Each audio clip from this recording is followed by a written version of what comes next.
Yes po. At si Bugsy, kagagaling niyo po sa isang major concert. Kamusta yung pakiramdam na mabigyan kayo ng ganung pagkakataon? Malaking pagtatanghal yun, ha? Tuwang-tuwa ako na first ko po nag-concert sa Music Museum at pinaghahandaan namin yung kasunod na concert ko po. Saan ba galing si... Kalain mo? Bakit apak? Dati kasi sa Music Box, way back early 90s, Reebok. Weebak? Yeah. Weebak? Early 90s, customer lamang ako sa Music Box. Tapos, yung sa comedy bar na yon, yung kauna-unang comedy bar sa bansa, ang host noon si... Anong si host? Sa gripo? Host? Ang stand-up comedian nung time na yon.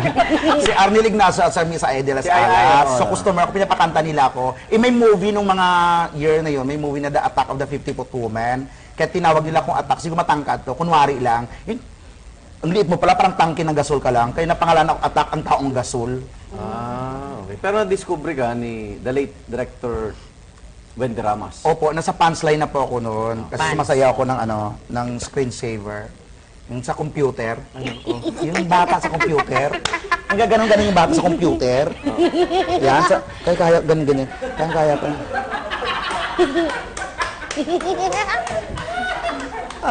Ganon po. So, doon ka sumikat.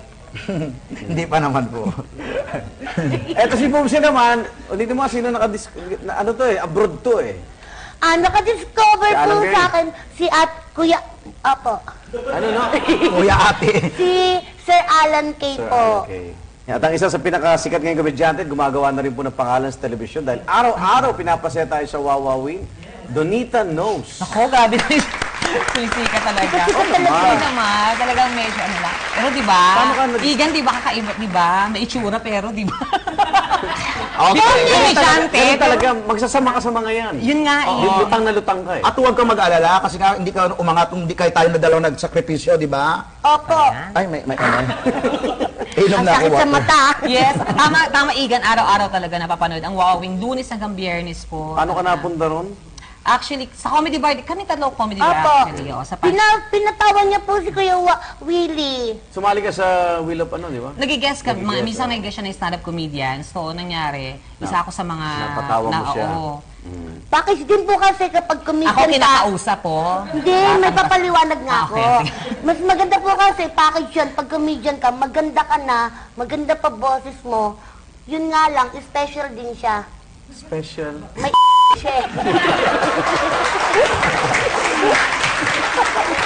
Show. Yan sinasabi ko sa iyo eh. Ayan.